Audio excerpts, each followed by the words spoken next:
అంటే విలేజ్ బ్యాక్గ్రౌండ్లో పెరిగాను నేను. అమ్మమ్మ వాళ్ళ ఇంట్లో పెరిగాను. నా ఫ్యామిలీ అంతా విశాఖపట్నం. కానీ నేను మాత్రం నా గ్రాండ్ మా ఇంట్లో పెరిగాను అనమాట. నియరెస్ట్ ఏ కోడూరు అని అక్కడ స్టడీ చేశాను అనమాట. 10th క్లాస్ వరకు అక్కడ చేశాను. తర్వాత ఇంటర్మీడియట్ దేవరాపల్లి అని, అంటే విలేజ్ బ్యాక్గ్రౌండే అంతాను. సో ఆ చిన్నప్పుడు ఏమిటంటే ఈ బెగ్గర్స్ వాళ్ళు మన ఇంటికి వచ్చి అడుక్కోవటం ఇలా ఉంటుంది కదా, అలాంటి వాళ్ళకి హెల్ప్ చేయడం. నా ఫ్రెండ్స్ ఎవరైతే ఉన్నారో, ఏది 5th స్టాండర్డ్లో చదువుతున్న ఏజ్లో ఈ ఎస్సీ అమ్మాయిలు కానీ ఇలాంటి వాళ్ళకి, అయ్యో వాళ్ళు ఏంటి మనం తిన్నట్లేరు, మనం ఉన్నట్లేరు అని అనుకొని వాళ్ళకి చాటుగా అవి ఇవి ఇచ్చేయటం. అంటే ఉంది, అది నాకు చిన్నప్పుడే ఉంది. బట్ దాన్ని అలా పెరుగుతుండి కొలది తర్వాత నా అంతలు నేను డెవలప్ అయ్యి నేను సెక్యూర్డ్గా ఉన్న టైం నుంచి బాగా ఎక్కువ చేశాను. ఒక 13 years నుంచి ఈ సోషల్ సర్వీసుల్లో ట్రావెలింగ్. సో సోషల్ సర్వీస్ అనేది ఒక పెద్ద, అదొక complete mindset. But before that మీ సినిమాలు చాలా ఇంట్రెస్టింగ్, మీరు వేసిన క్యారెక్టర్స్. మీ ఫస్ట్ సినిమా నటన ఎలా మొదలైంది అసలు? అంటే యాక్చువల్లీ నేను ఎక్కువ బుక్స్ స్టడీ చేసేదాన్ని. స్టడీ చేసినప్పుడు ఈ నవల్స్ ఇవన్నీ చదువుతుండేదాన్ని. నెక్స్ట్ మంచి మంచి మన ఎండమూరి వీరేంద్రనాథ్ గారు అలాంటివన్నీ నవల్స్ అవి అలా చూస్తుండేదాన్ని. అప్పుడు నాకు, నేను చిన్నదాన్నే, ఏది 6th స్టాండర్డ్ చదివినప్పటి నుంచే ఈ పిచ్చి నాకు బాగా. సో ఈ శ్రీదేవ్ గారు, విజయశాంత్ గారు ఇలా ఉంటున్నప్పుడు 6th స్టాండర్డ్లో హై స్కూల్ టైంలోనే నాకు చాలా లాంగ్ హెయిర్ ఉండేది, ఫేర్గా ఉండేదాన్ని, బాగానే. అంటే 6th స్టాండర్డ్ అంటే మెచ్యూరిటీ కూడా లేని ఏజ్ అది. బట్ ఆ ఏజ్లోనే కామెంట్స్ అనమాట, అబ్బా నువ్వు చాలా అందంగా ఉంటావు, నువ్వు శ్రీదేవి అయిపోవచ్చు, నువ్వు విజయశాంత్ అయిపోవచ్చు, ఇలా అనమాట. అది నా బ్రెయిన్లో బాగా ఫీడ్ అయిపోయింది. సో అలా ఏజ్ పెరుగుతున్న కొలది నాకు ఈ లోపల ఉండిపోయింది. కానీ it's very nice family background. Cinema background అనేది కొంచెం కూడా లేని ఫ్యామిలీ అది. అంటే cinema nice family background, cinema background లేదంటే సినిమా నైస్ కాదనుకుంటా. నో, దానికి చాలా వ్యతిరేకంగా మాట్లాడిన మనిషినండి. సినిమా అంటే తప్పు కాదు, సినిమా ఏంటి అనేది మళ్ళీ మీకు చెప్తాను స్వప్న గారు, తప్పకుండా. అయ్యో 100% ఆ పాయింట్ మీకు మళ్ళీ మీరేంటంటే, అంటే సినిమా ఇండస్ట్రీతో కాకుండా కాదు, ఇంటిలోంచి లేడీస్ని మామూలుగా బయటకు రానిచ్చేవాళ్ళు కాదు. నేను చదువుకోవాలనుకున్నా సరే మాకు ఆ రోజుల్లోనే అంబాసిడర్ కారు ఉంటే అక్కడికి పంపించేవారండి డ్రైవర్నిచ్చి. మా ఊర్లో లేదు కాబట్టి, హై స్కూల్ లేదు కాబట్టి. కానీ ఏదైనా మూవీకి వెళ్ళాలన్న ఫ్యామిలీ అంతా కలిసి వెళ్ళటము, లేడీస్ని ప్రత్యేకంగా లేడీస్ని బయటకు పంపరు. కానీ నాకు ఇది ఒకటి ఇంట్రెస్ట్ అలా పెరిగిపోతుంది. 10th క్లాస్ అయిపోయిన తర్వాత నాకు జిల్లా పరిషత్ చైర్మన్ కృష్ణమూర్తి గారు అనేసి వాళ్ళ అమ్మాయి పద్మప్రియ అని ఒక ఆమె ఉంది, నాకు మంచి క్లోజ్ ఫ్రెండ్. నా భావాలన్నీ తనతో షేర్ చేసేదాన్ని. సో చేసినప్పుడు మరి ఏం చేద్దాం అనుకుంటున్నాను. Actually my name original name Sujatha. So మరి ఏం చేద్దాం అని అనుకుంటున్నాను. లేదు నేను ఎలా అయినా చేయాలి. చెన్నై వెళ్ళాలంటే నాకు లాంగ్వేజ్ రాదు అంటే అప్పటికి ఆల్మోస్ట్ నేను 97లో వచ్చాను, ఇక్కడికి వచ్చేసింది ఇండస్ట్రీ. సో నేను వెళ్ళాలి.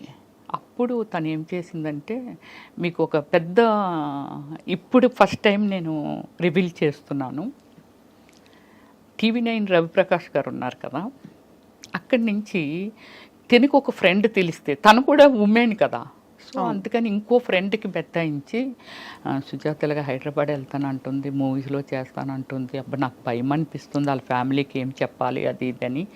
కానీ నేను పంపించినట్టు వాళ్ళ ఫ్యామిలీకి తెలియకూడదని ఇంకొక పర్సన్కి అప్పచెప్పింది. ఆ పర్సను రవిప్రకాష్ క్లోజ్ ఫ్రెండ్స్. అప్పుడు రవిప్రకాష్ గారి దగ్గరికి నన్ను పంపించారు. So travelling is very short time, ఒక 3 days ఎంతో రవిప్రకాష్ గారితో ట్రావెల్ చేశాను. నన్ను బండి మీద రామానాయుడు స్టూడియోకి తీసుకొని వెళ్ళారు. ఆ బ్యాక్ నుంచి తీసుకొని వెళ్తే లక్కీగా ఏమిటంటే రామానాయుడు గారు కలిశారు. షూటింగ్ జరుగుతుంది, ఏదో తాత మనోడు సంథింగ్ ఏదో రిసీవ్ చేసుకున్నారు. ఇప్పటికీ రాజా ఉన్నాడు, రాజా తెలుసు, ఎగ్జిక్యూటివ్ మేనేజరు. సో రాజా లోపలికి ఆయన దగ్గరికి తీసుకెళ్తే, ఏమైనా డ్రామాలు అవి చేసావని అడిగారు రామానాయుడు గారు. అన్నిటికీ నాది ఏంటంటే వాయిస్ లేదు, ఇదే అన్నిట్లకి ఇదే. నీకు మాటలు వచ్చా అని అడిగారు, అన్నీ అడిగారు. ఫోటోలు ఉన్నాయి, కొన్ని ఫొటోస్ ఉన్నాయా, లేదు. ఎక్కడి నుంచి వచ్చావు? వైజాగ్ నుంచి. మీ పేరెంట్స్ ఏం చేస్తారు అని అడిగారు. సార్ మా అన్ని గోల్డ్ బిజినెస్లు అవి సార్, డాడీ కూడా పొలిటికల్ ఫార్మరు, ఇవన్నీ చెప్పాను. మంచి కుటుంబం నుంచి వచ్చావమ్మా, వెళ్ళిపో, నీకేం తెలియదు, ఫోటో లేవు, ఎక్కడ చెయ్యలేదు, డాన్స్ రాదంటున్నావు, ఏది రాదంటున్నావు కదా, వెళ్ళిపో అని. లేదు సార్ నేను వెళ్ళను సార్, వచ్చాను సార్. అప్పుడు ముప్పలేని శివ గారు తాజ్మహల్ సినిమా పెద్ద హిట్ ఇచ్చారు. ఆయన మన జర్నలిస్ట్ కాలనీలో వేరే మూవీ కాకినాడ ప్రొడ్యూసర్తో మూవీ స్టార్ట్ చేస్తున్నారు. నేను వెళ్ళేసరికి అలీ, అనంతో, వంశీ గారు ఫ్రెండు, వాళ్ళందరూ అక్కడ ఉన్నారు. నేను వెళ్ళేసరికి డైరెక్టర్ గారు లేరు. ఏంటమ్మా సినిమాలు చేయడానికి వచ్చామని కింద మీద చూస్తే వచ్చానన్న. నేను డైరెక్టర్ రమ్మన్నారా అన్నారు. రామానాయుడు గారు పంపించారు సార్ అని.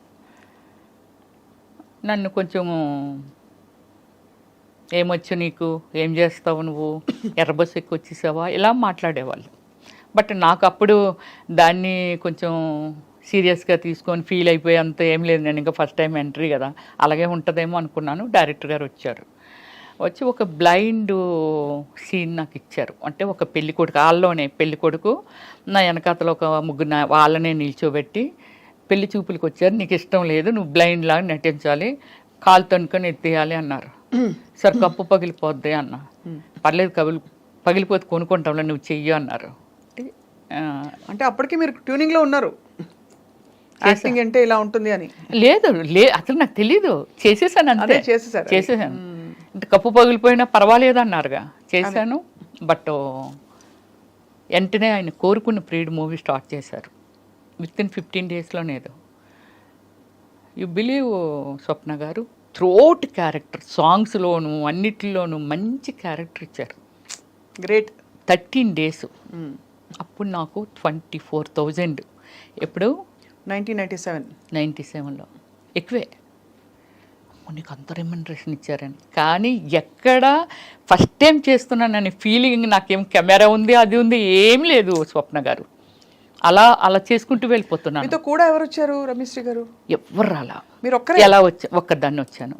మాది గోల్డ్ షాప్స్ కదా, మా షాప్లో అప్పారావు అని శ్రీకాకుళం అబ్బాయి వర్క్ చేసేవాడు. వాళ్ళ సిస్టర్ ఇక్కడ ఉంది, ఏది మన చందానగర్లో. అక్కడికి వచ్చిన తర్వాత చూడండి, రవి తీసుకెళ్ళారు కదా, తీసుకెళ్ళి కొన్ని రోజులు మాట్లాడి అన్నీ చేసిన తర్వాత, అక్కడ మాట్లాడిన తర్వాత అబ్బాయి మా ఇంటికి, అంటే వీళ్ళు హైదరాబాద్ నుంచి శ్రీకాకుళం వచ్చి మా గోల్డ్ షాప్ గోల్డ్ కొనుక్కోవడానికి వచ్చి మా ఇంటికి వచ్చారు. వాళ్ళ ట్రైన్ లేట్ నైట్. సరే భోంచేసి వెళ్ళిపోతారు, రమ్మనమ్మ అని చెప్పి భోజనానికి పిలిచారు. అప్పుడు వాళ్ళ దగ్గర నేను నెంబర్ కొట్టేశాను. ఏంటి, ల్యాండ్లైన్, సెల్లెలు లేవుగా అప్పుడు. అవును, అంతే కదా. ల్యాండ్లైన్ ఇచ్చారు. ఆ తర్వాత అన్నారు వాళ్ళ ఇంట్లో ఉండొచ్చు, నెంబర్ మారిపోవచ్చు, ఎంత డేట్తో వచ్చేసేవారు. రవి గారి దగ్గర నుంచి మళ్ళీ అక్కడికి వెళ్ళిపోయాను. ఆ నెంబర్ ఉందిగా, నెంబర్ కొడితే ఇక్కడమ్మ చందానగర్లో ఉన్నాం మేము, అయ్యో మీరు హైదరాబాద్ వచ్చారా ఏంటమ్మా, రా మా ఇంటికి రండి అని అది ఇదంటే అదే టైం అనుకొని వెళ్ళి వాళ్ళ ఇంట్లో మేబీ 15 డేస్ ఉన్నాను. ఈ మూవీ స్టార్ట్ అవుతుంది, నేను వెళ్ళడం అరోరా కాలనీ రోడ్ నెంబర్ 2లో అక్కడ హౌస్ తీసుకున్నాను. అదే నా ఫాదర్ 100%. ఇంట్లో వాళ్ళకి ఏం చెప్పారు? వచ్చి నన్ను తీసుకెళ్ళిపోవటానికి. తర్వాత వాళ్ళు చెప్పారు, మరి నేను చెప్పాలిగా, అసలు నిజం చెప్పాలిగా, 15 డేస్ ఉన్నానుగా వాళ్ళ ఇంట్లో. అసలు విషయం చెప్పాను ఇలాగిలాగా. అంటే అమ్మ అదేంటమ్మా అంత పని చేసావు, మంచి ఫ్యామిలీ, అలా చెప్పకుండా రావచ్చా. వాళ్ళు చెప్పింది నాకు అసలు లోపలికి వెళ్ళట్లేదు, నాకు ఇదొక్కటే కనిపిస్తుంది. సో అది నెక్స్ట్ నేను మంచి స్పోర్ట్స్ ఉమెన్ని, కబడ్డీ, ఖోఖో, రన్నింగ్, మంచి ప్రైజెస్ కూడా వచ్చాయి. బందర్ వరకు వచ్చాను నేను. ఇక్కడికి రాలేదు, కానీ మళ్ళీ చెన్నై వెళ్ళాను, ఇట్రాలా.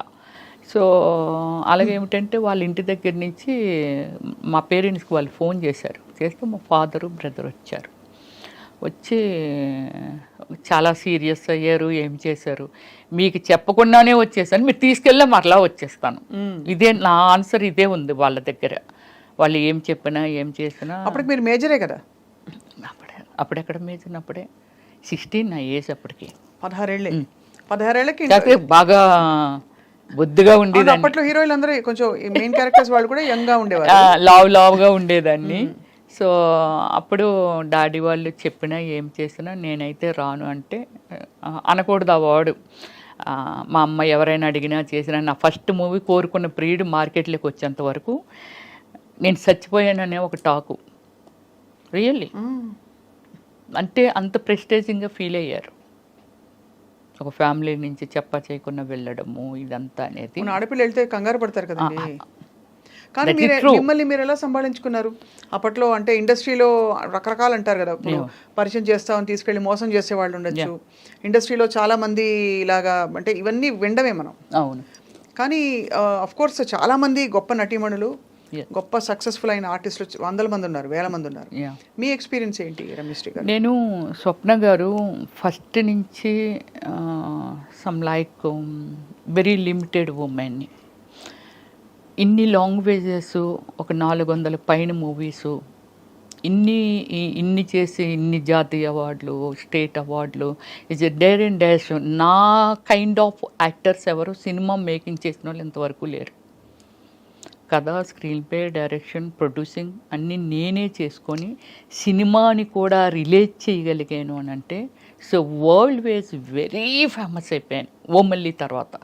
అందరూ రవివర్మ పెయింటింగ్స్ అన్నారు కానీ నేనని ఎవరు అనలేదు.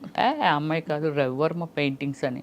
పెద్ద పెద్ద రాసి మూవీస్ నరసింహరావు గారు కానీ, రామానాయుడు గారు కానీ, పెద్ద పెద్ద వాళ్ళు అందరూ అన్నారండి. రాఘవేంద్రరావు గారు కూడా ఆ పోస్టర్లు చూసి అమ్మాయి కాదు పెయింటింగ్స్ అవి అని వాళ్ళంట. అంటే పబ్లిసిటీకి పెయింటింగ్ చేయించని అనుకున్నారు. అదే కానీ పెయింటింగ్